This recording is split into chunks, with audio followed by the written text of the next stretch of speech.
In our little curriculum, we are basically trying to condense everything that we do in premarital here. So bear with us. But like we were saying, this is a combination of the educational portion as well as we'll do the counseling stuff individually. But it's also a refresher for anyone who is already married. So this talk, I was saying earlier, is pretty ambitious because we're combining 3 talks into one, like the Holy Trinity, right? And they're based on 3 Christian bestsellers, okay? Because I have found that a lot of these bestsellers intertwine the same theme, but they just present it in a different way, okay? But before we get to that, I'll ask you guys a question. If you've attended a Coptic Orthodox wedding ceremony, how does the church advise the bride and the groom? What are some references or concepts that are relayed to them? Other than don't frown in his face. Yes?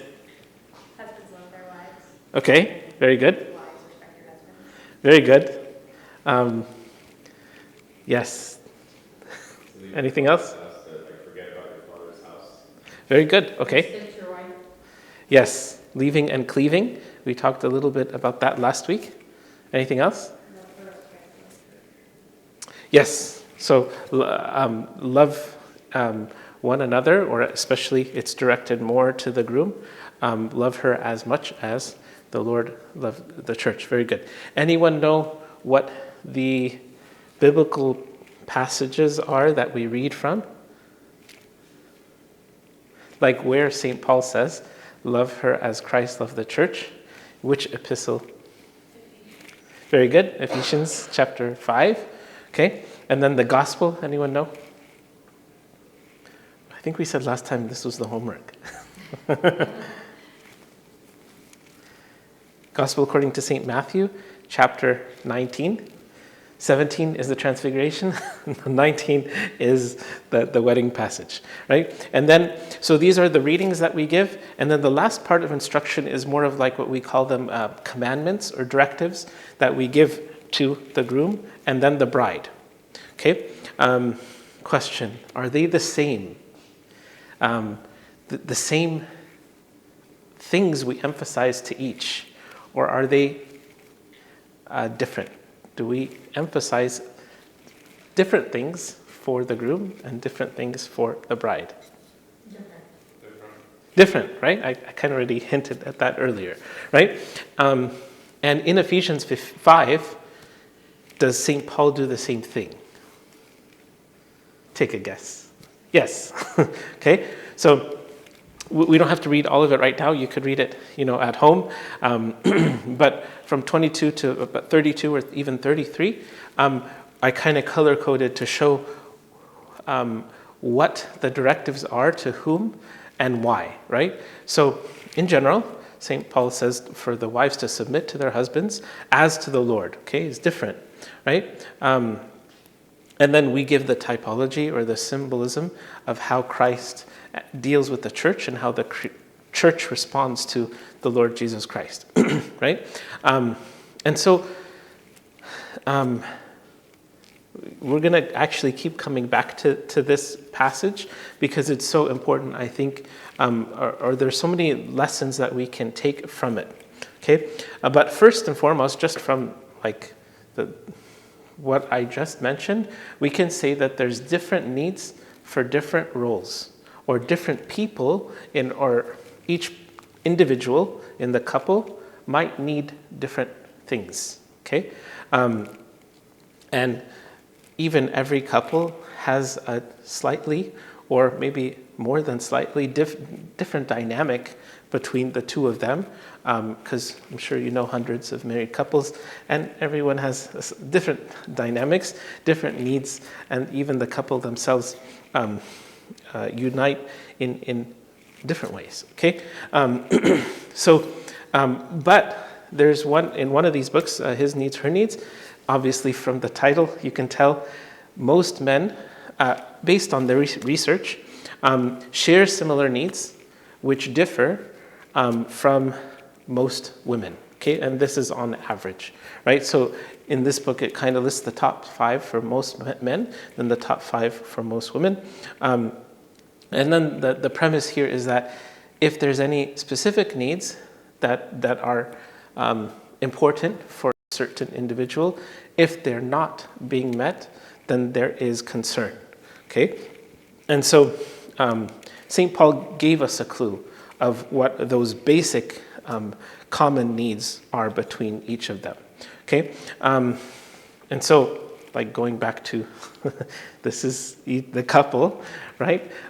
Did I show you my couple? Okay, so this is the groom and the bride, right? It's actually technically wrong because she is supposed to be at his right-hand side always, but I did it for, you'll see, for a specific reason. So we say most of her needs can be summarized under the umbrella of, like in a nutshell, or in one word, based on what St. Paul said, was husbands should love their wives, right? Of course, the wife should love the husband as well. Like that goes without saying, right? But he needs to emphasize and to prioritize this as because most likely this is one of her most important needs. Okay, and for him, he asks, or St. Paul asks the wives to focus on, if you want to summarize it in one word. Yeah, it's like the book, right? So the book up there says, in general, this is the most basic and most important need for the husband. And so there is a cycle here. This is from the book Love and Respect. He says, I kind of already fast forwarded it to the opposite, right? So if he doesn't love her, then she reacts by not respecting him. And if he doesn't feel respected, he reacts by not loving as much or cutting off, and vice versa. So this is the crazy cycle, like that, how he calls it. Like this is how the dynamic is really messed up, in a couple or in a marriage, because one person is not getting their needs met. So why do I have to try to work on giving them or the other person what they need, right? and this is a very dangerous place to be, right? But on the opposite, if each person takes initiative to do their part or to give the other person what they need, it motivates that person also to respond in kind, right? Does that make sense? So it's a basic concept, but actually it's very powerful because sometimes people will say they won't initiate or they won't do their part because either they're hurt or they feel like the other person has to start, right? And that's why I think in the church ceremony we tell each person, just do this. Like it doesn't say, it's not dependent upon what the other person is doing. Like before God, your responsibility is to give, is to love, is to respect, is to do your part. And whatever happens, but more likely than not, it actually initiates and encourages and motivates the other person to do even more. Right? So this is what we call the energizing or the love cycle. Okay. So we won't go into the next part today, but for your information, what the research on his needs, her needs came up with about the top 5 and for each, and you'll see they're different. And again, it depends on one person, just like when we get to the end of the talk with the 5 love languages. Those are the basic 5, but each person might prioritize 1 or 2 differently. and that's okay.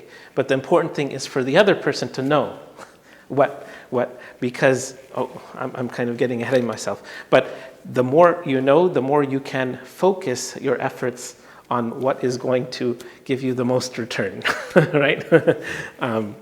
So these were just like the top 10 for his and hers. And again, it depends on the person. But basically, it's not just like, I want you to think more of how each of these things relate to a deeper level of what the person actually is looking for. Okay, so going back to, we'll start with respect, and then we'll end with love. But so kind of like what we were saying before, if the man typically feels respected and honored, he responds with a powerful love, right? And he needs to know that she believes him, she trusts him, she looks up to him, even if she doesn't, but that feeling is important for him, right? Because this is what empowers him to do his part, okay?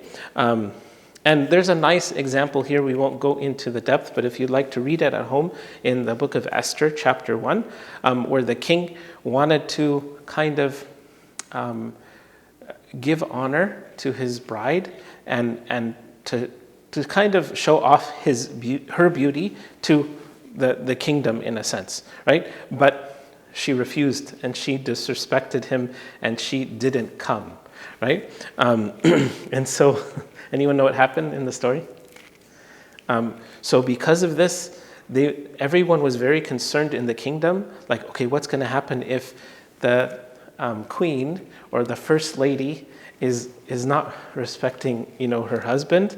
This is going to teach or encourage all the other women to do the same. So anyway, he got rid of her and he found a new queen who ended up being Queen Esther, right? Of course, we don't do that nowadays. That's not what we're talking about. But we're talking about just the fact that he as the king wasn't being respected. So it created a lot of problems, not only in their marriage, but in the kingdom, okay? So anyways,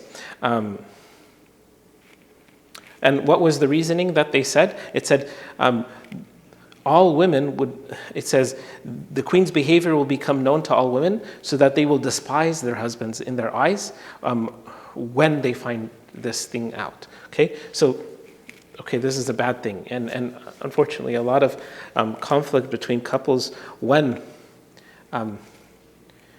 one person doesn't respect the other and looks at them lowly in their eyes, it's very hard to repair that. Same thing with love, and again, we'll get to that. So he needs respect, right? She also needs respect. And that's why in the ceremony we focus so much on this. And it does seem a little old school, but that's okay, because there's some things that are necessary for us to understand, not because, it looks bad from the face value of it, but and for example, even they look at the example of Sarah and Abraham, right? And if you study the story in the book of Genesis, Sarah respected Abraham very much, but also Abraham respected her, I don't want to say even more, but he definitely did not disrespect her, okay? So anyways, it was not a one-way street, but in the church we emphasize what each person needs to kind of like prioritize in their giving towards the other person, okay? So like I said, she also needs respect. Like if you look at the dynamic between Abraham and Sarah, he was very quick to please her. And he obeyed or whatever she asked for, even if it kind of seemed to go against what God wanted, right? If you know the story. But so Abraham goes back to God and God is like, listen to her, do what she is asking, right? Even though she's saying, I want a kid from someone else, and then after a while, I don't want them in front of me anymore. Get them out of here, right? So they were on the verge of death because of what she asked for, but God told him, listen to her, and then God sent an angel to take care of them because they were on the verge of starvation. Okay. So anyway, this kind of shows the dynamic of how it is important. Okay.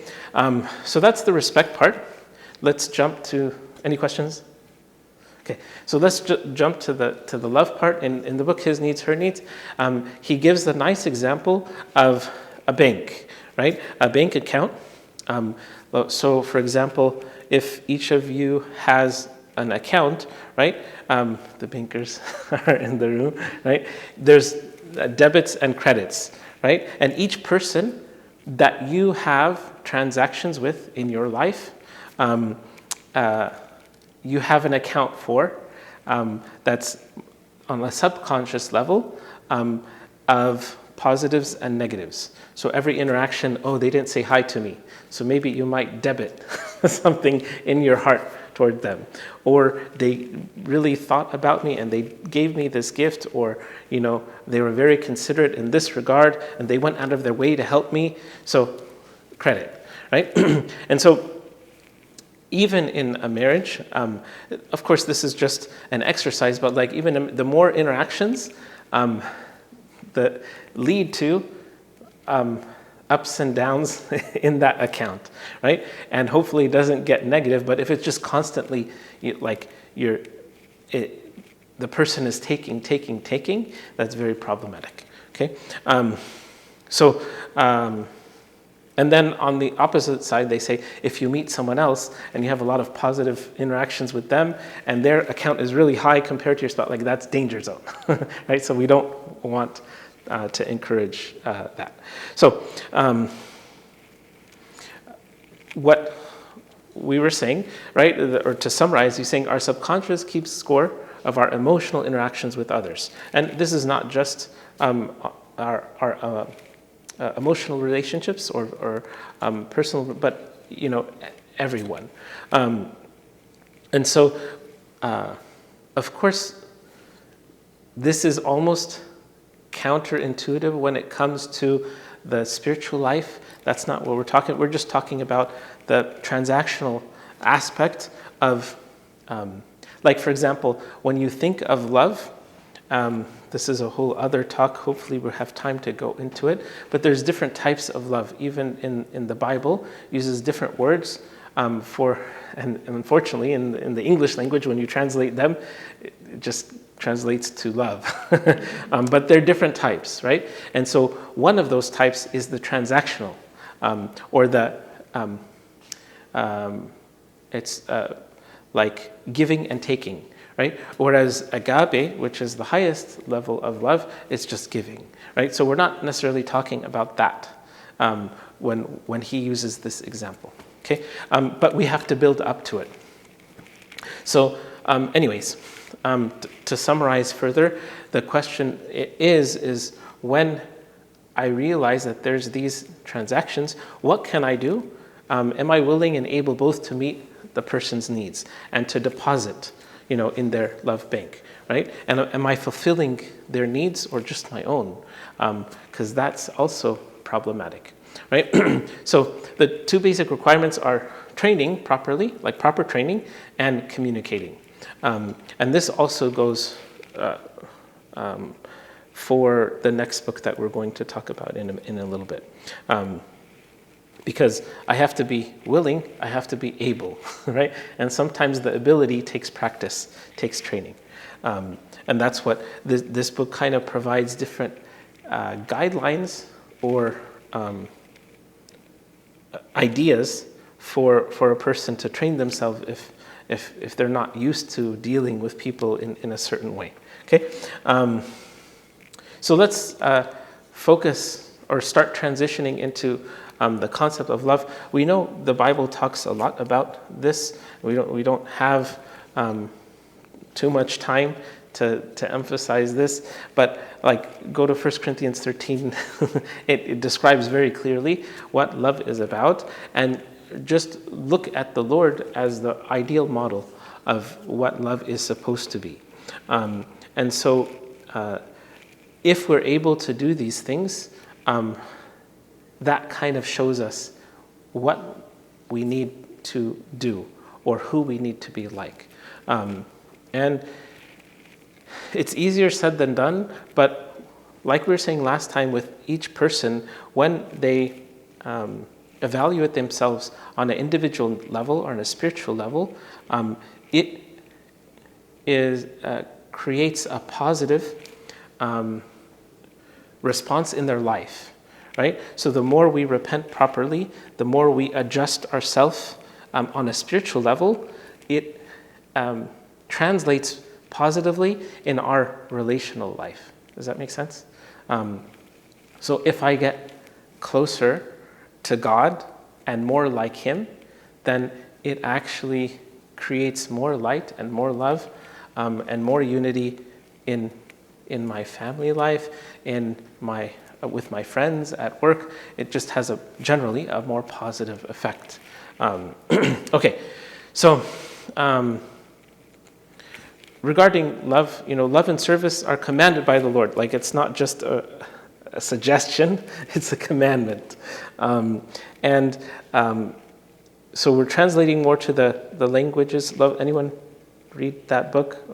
So you're familiar with the concepts, but the idea is just like we speak different languages, different people speak different languages of love. He summarizes it into 5 different languages. We'll get into them in a second.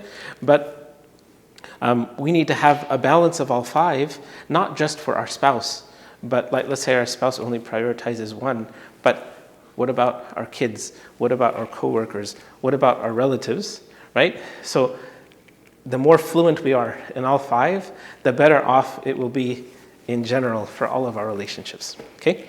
And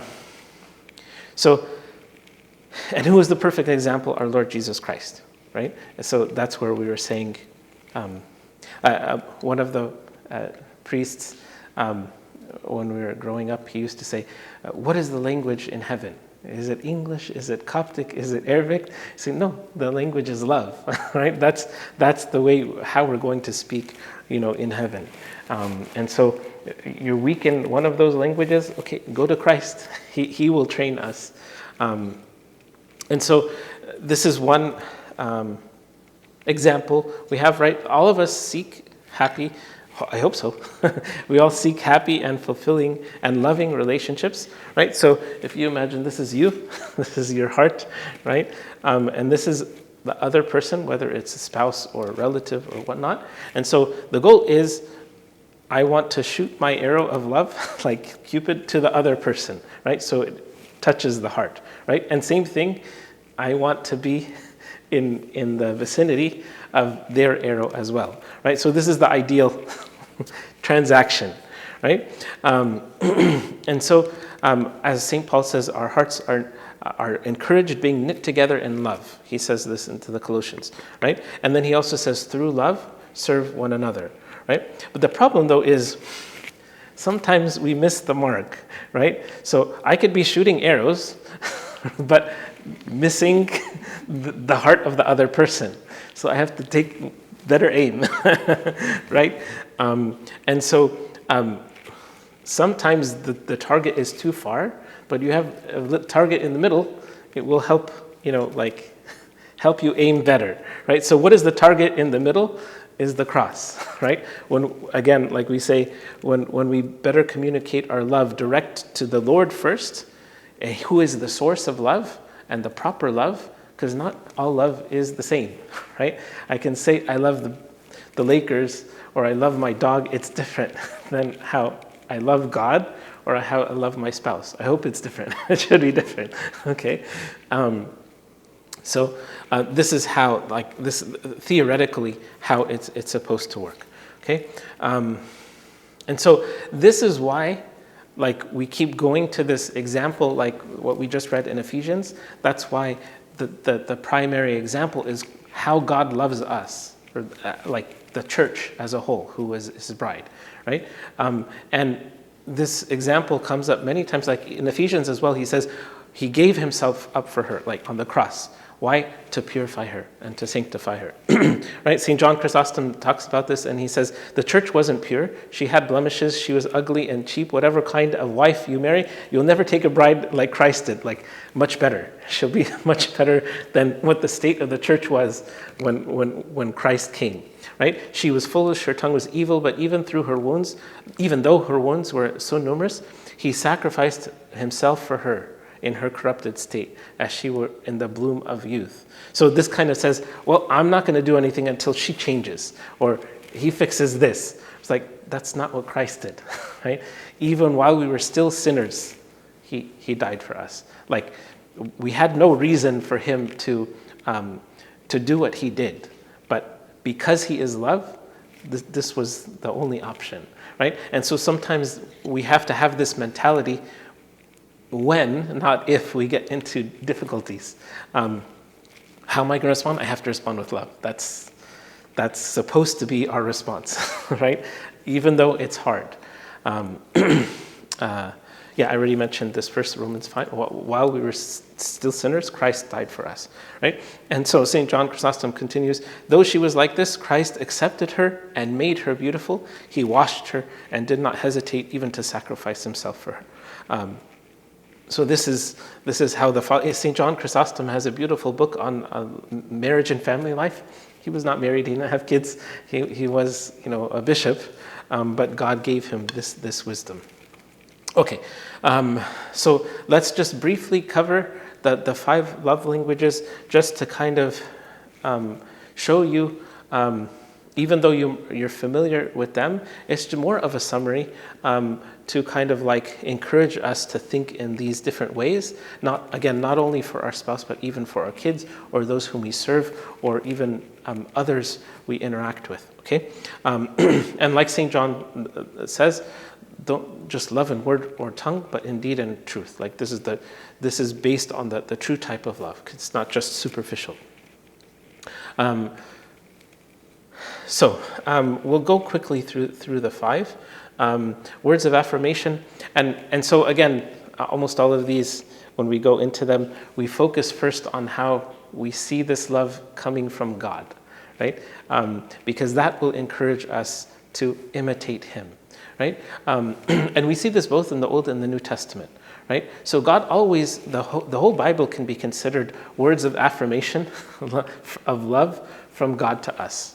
Right? And that's why we like to read it. That's why we encourage ourselves to go there more, to feel the love from God, so that we can be encouraged to love Him and others. Okay?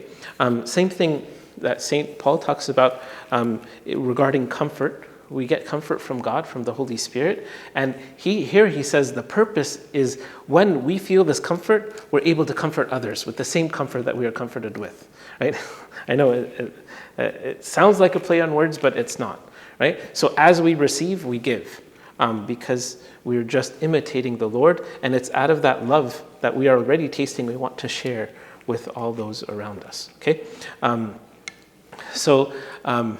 Because we receive that love from God through affirmation, we are expected to respond in kind to others, not just God, right? So it's kind of like you get, let's say, $1 million from a billionaire, right? But you're not, like, it's nice to give some back to him, but what about the people who have nothing, right?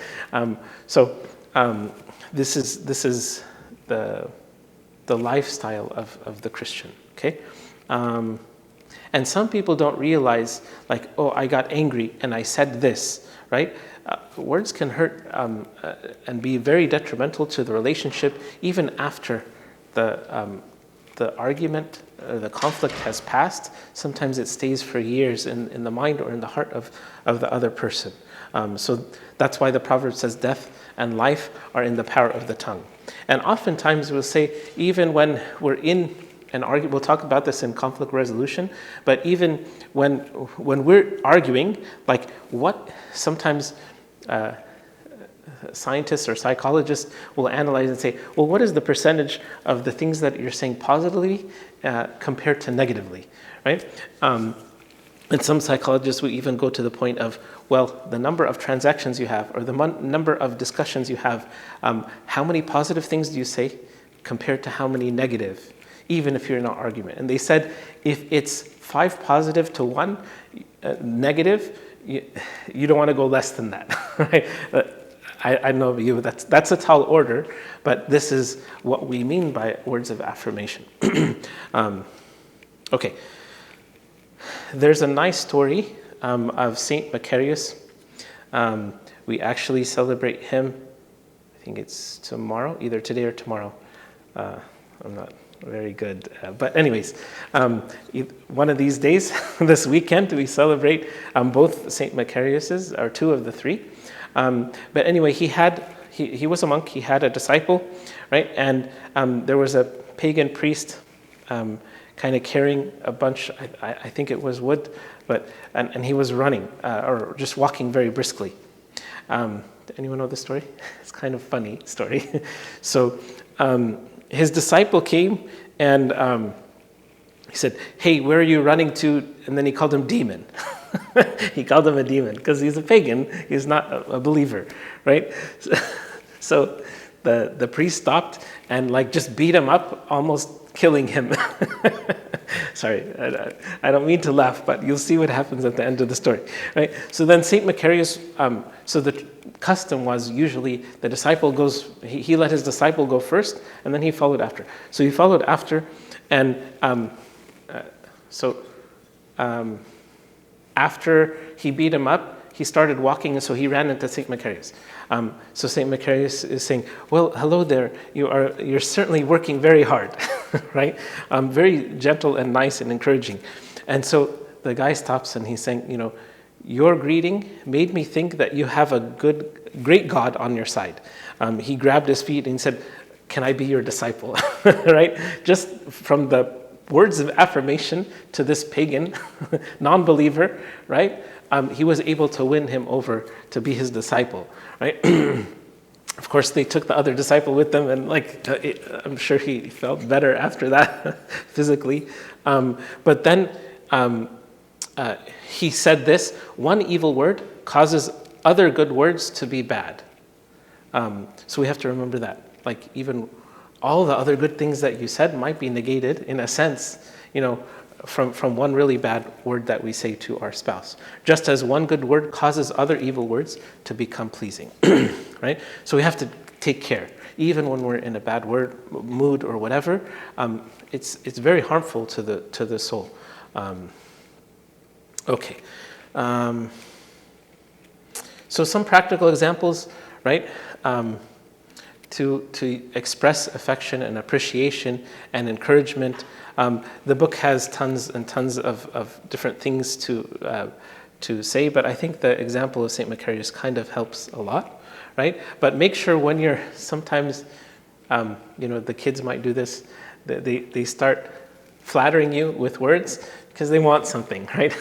That's definitely not going to work, or it's not sincere, and it doesn't usually help, right? The idea is I love because, not for any specific reason. Okay. So there's tons of. I don't think we have time to go into the details here. Quality time. Speaking of time, right?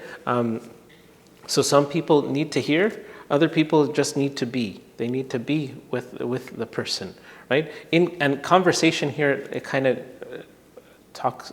It's touches on the words of affirmation, but it's more of spending time together, talking. So and when you do this, it's a positive experience because all of the other things that you're sharing with the person. Okay. Again, it goes without saying. But sometimes we just need to remember this. Sometimes people focus on one gift, like gifts, one language like gifts, and say, well, I don't need money, I don't need this, I need you to be here. more. And and sometimes it's, well, we'll move on. So some practical helps, like planning meal times together, planning activities that you both enjoy. Sometimes one person will just sacrifice. No, you want to coordinate things that you both enjoy, right? So it's not one person sacrificing for the other. These are just some ideas. Okay.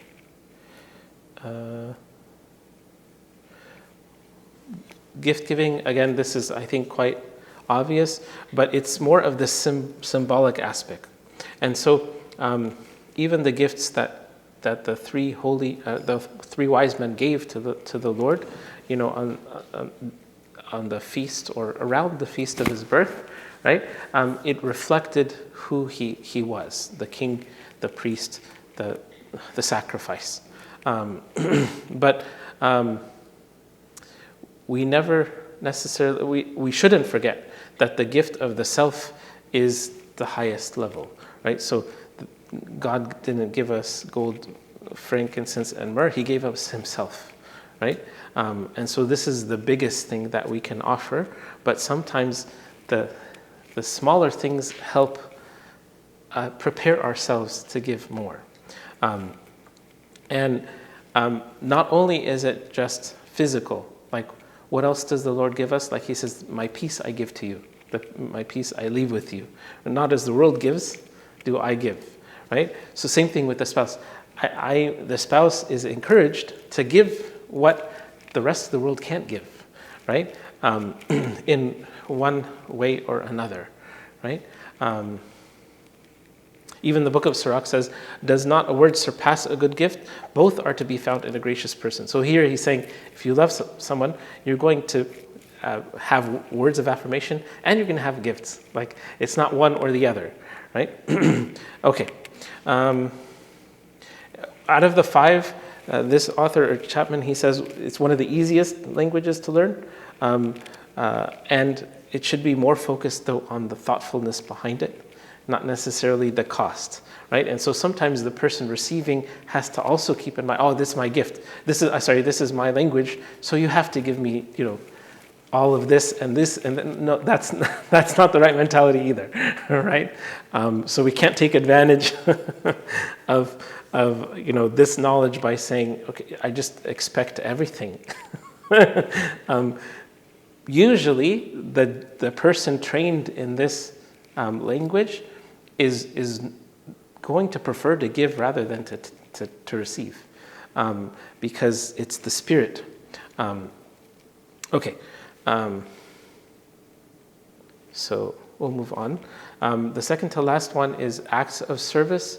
And what did the Lord do to exemplify this? He washed his disciples' feet, right? I think this is a perfect example. And so I know some couples on their wedding day or their reception, they'll wash each other's feet. Like, I'm not giving you ideas, but I'm just saying, like, this is the nice message that we have to. It explains itself, right?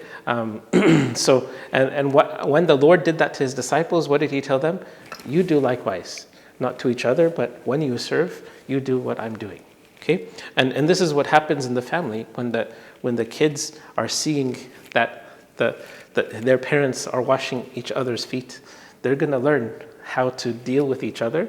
They're going to learn how to deal with their parents. They're going to learn how to deal with their future spouses, hopefully. It's important, right? This is another quote from St. John Chrysostom. Going back to Ephesians again, he says, you have seen the amount of obedience necessary. Now hear about the amount of love necessary, right? Do you want your wife to be obedient to you as the church is to Christ? Then be responsible for the same providential care of her as Christ is for the church. And even if it becomes necessary for you to give your life to her, yes, and even to endure and undergo suffering of any kind, don't refuse. Like, this is a tall order. Like, the guys get happy when we say the commandment to the wife to submit, but his his expectation is a lot higher than respect. Like, anyways, so he continues on by saying, "You're sacrificing yourself for someone whom you are already joined, but he offered himself up for one who turned her back on him and hated him." So, like, even if you do what is expected of you, it's nothing compared to what Christ has already done for us, right? He says, "In the same way then, as he honored her by putting at his feet one who turned her back on him, who hated, rejected, and disdained him, as he accomplished this not with threats or violence or terror or anything else like that, but through his untiring love. So also you should behave toward your wife." So this is what we mean by acts of service. Okay. Again, here's just a few examples, but it really depends also on what the other person considers acts of service. Okay. And sometimes they will even describe or help the other, saying, when you did this, it really meant a lot. That thing did, what about that? Oh, no, I didn't really care about that. It was like, but I put so much effort in it. So it depends on how it is received, especially this one. Okay. Okay. And even when we do them, it should be out of the kindness of our heart and because we love, not because we're expecting something in return. And if the other person doesn't respond positively, we shouldn't get resentful. I did this and this, like, I can't believe it. Like, no, that's not the right spirit either. And I know it sounds like we're asking a lot, but this is trying to mold us in the image and likeness of God. And by doing so, as we've said before, it helps form us to imitate Christ. So regardless, even if it's not being responded, or even if the other person doesn't respond the way we expect, it shouldn't matter, because we're following the commandment and we're trying to be like Christ, right? And so God will reward us one way or another. That's not the point. Okay, the last one is touch, and even the Lord Jesus Christ, he came to our world to take our form so we could interact with him on a physical level, right? And he blessed the children, right? And so even the way he loved the little children shows us how we also need to love one another, right? Of course, depending on the person and the circumstance, it's not always appropriate. Just grab. You're not going to grab a kid in the store, a stranger, and hug him. Like, no, that's dangerous, right? But there's a time and a place. But the idea of the Lord Jesus Christ, touch was a vehicle of blessing and healing and even resurrection. Like when he touched the coffin of the young child, or the boy of the widow of Nain, it was a sign that through the touch I can give life. Or the woman with the flow of blood when she touched the hem of his garment and she was healed, right? So anyway, we shouldn't necessarily think of this as a lower love language than the others, but there's different dialects. We'll get into it in the next slide.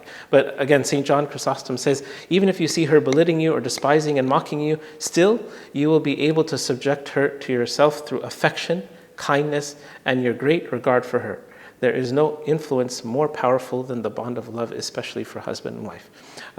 A servant can be taught submission through fear, but even he, if provoked too much, will soon seek his escape. But one's partner for life, the mother of one's children, the source of everyone's joy, should never be fettered with fear and threats. Anyways, but you see how much St. John is focusing on the husband. When you talk about intimate touch between spouse,